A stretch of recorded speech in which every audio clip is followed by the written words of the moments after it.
The air was thick with anticipation on that fateful November day in 1970 as the people of Florence, Oregon gathered on the beach. Before them lay a grotesque spectacle, a dead 8-ton sperm whale, stranded and rotting. The stench was unbearable, and the town was desperate for a solution. The Oregon Highway Division, tasked with removing the behemoth, concocted a daring and unprecedented plan. They would use dynamite to obliterate the whale, believing the explosive force would scatter the remains into the ocean and surrounding dunes, where scavengers would dispose of them naturally. The explosives were meticulously placed, and the crowd, kept at a seemingly safe distance, held their breath. As the countdown began, tension crackled in the air. The dynamite detonated with a thunderous roar, sending a colossal plume of blubber, guts, and sand skyward. For a brief moment, it seemed the plan had worked, but then horror struck. Chunks of whale flesh, some weighing hundreds of pounds, rained down on the beach, the parking lot, and even the spectators. Cars were crushed, and people ran screaming for cover, as the putrid debris descended like a macabre hailstorm. The spectacle quickly turned into a nightmare. The aftermath was a scene of chaos and destruction, with the beach littered with enormous pieces of whale that the explosion had failed to disintegrate. The explosive solution had backfired spectacularly, leaving the town with a gruesome cleanup operation far worse than they had ever imagined. The infamous incident would go down in history as a darkly humorous yet cautionary tale of human ingenuity gone awry.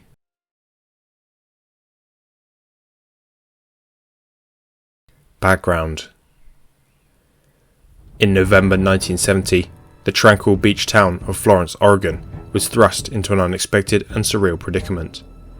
The discovery of an 8-ton, 45-foot-long sperm whale carcass washed ashore drew curious onlookers and filled the air with a rancid stench that permeated the seaside community. The whale's massive lifeless body posed a significant challenge. Its size made traditional disposal methods impractical, and the decaying flesh quickly became a pressing public health concern, attracting scavengers and emitting a putrid odour. Residents and local authorities were baffled. The Oregon Highway Division, typically responsible for road and beach maintenance, was suddenly tasked with solving this unprecedented problem. The whale's presence disrupted the town's usual serenity, as officials pondered various solutions. They considered burning or burying the colossal creature, but logistical and environmental concerns quickly ruled these out. As days passed and the whale's decomposition advanced, the urgency to act intensified. The community, united by the bizarre spectacle, waited anxiously for a resolution.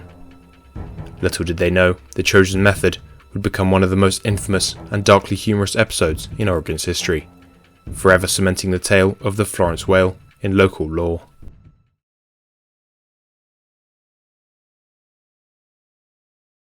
Dangers. Washed up dead whales on beaches present significant dangers due to their massive size and the natural process of decomposition. As a whale carcass decomposes, it generates gases like methane and hydrogen sulfide within the body cavity. These gases build up, causing the whale to bloat and creating a risk of explosion. Such explosions can occur unpredictably, posing serious hazards to people and property nearby.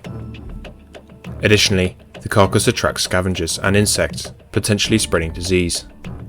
The decaying flesh emits a strong putrid odour, which can permeate the area and impact local communities. The environmental impact is also notable, as the decomposition can affect water quality and local marine ecosystems. Handling a dead whale requires careful planning and expertise to mitigate these risks. Authorities must act swiftly to prevent an explosion and address the health and environmental concerns posed by the decomposing giant.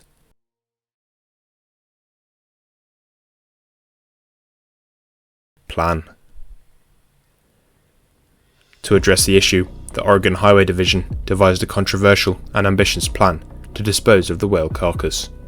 They decided to use dynamite to blow up the whale, believing this would break it into smaller pieces that scavenging birds and marine life could then consume. George Thornton, an engineer with the Highway Division, oversaw the operation. He and his team placed 20 cases of dynamite, totaling around half a ton, underneath the whale. The idea was to direct the explosion away from the beach and into the ocean, ensuring that the remains would be scattered far and wide. Spectators, journalists, and onlookers were kept at a safe distance, eagerly awaiting the unconventional solution. Interestingly, a military veteran with explosives training who happened to be in the area warned that the planned 20 cases of dynamite was far too much, and that 20 sticks, approximately 8.5 pounds, would have sufficed, but his advice went unheeded. The plan was meticulously laid out, with Thornton confident that the explosion would solve the problem. However, the precise outcome was uncertain, adding a layer of suspense to the proceedings. The goal was to remove the hazard posed by the decaying whale swiftly, avoiding the laborious and time-consuming task of manually cutting up and disposing of the carcass.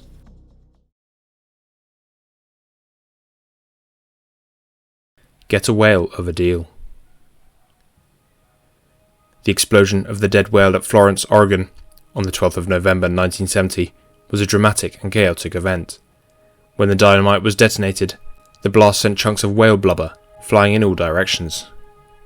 Instead of dispersing the carcass into small manageable pieces as intended, large sections of blubber rained down on the beach, causing significant damage. A substantial piece crushed a car parked a quarter of a mile away, and the pungent odour of whale permeated the area. Spectators, initially excited, quickly sought cover from the falling debris. The explosion failed to eliminate the whale carcass effectively. Instead, it left large, unmanageable remnants scattered across the beach.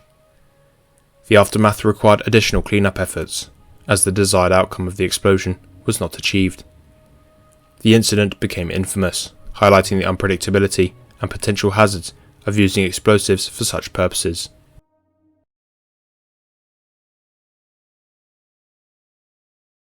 Reaction.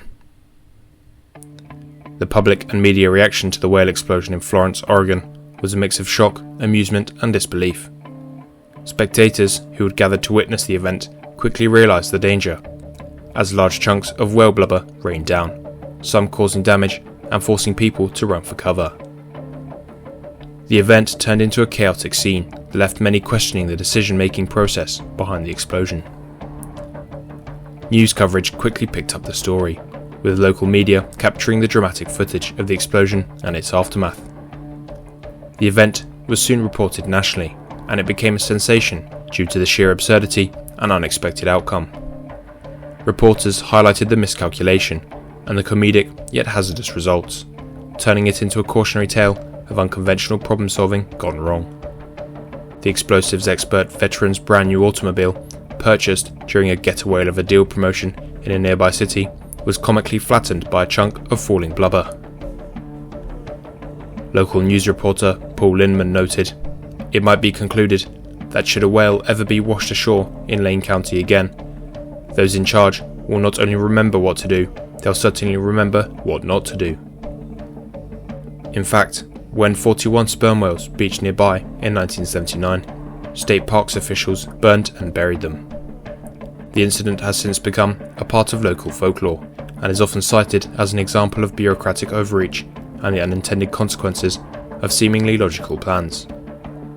The story of the exploding whale remains a popular anecdote in discussions about government and media, illustrating how an attempt to solve one problem can sometimes lead to even greater chaos and public scrutiny. Thank you for watching this video. If you enjoyed it, then please give it a like, and for more amazing tales and thrilling stories, don't forget to subscribe to Uncovered Secrets. Also, hit the bell icon to stay notified for every release.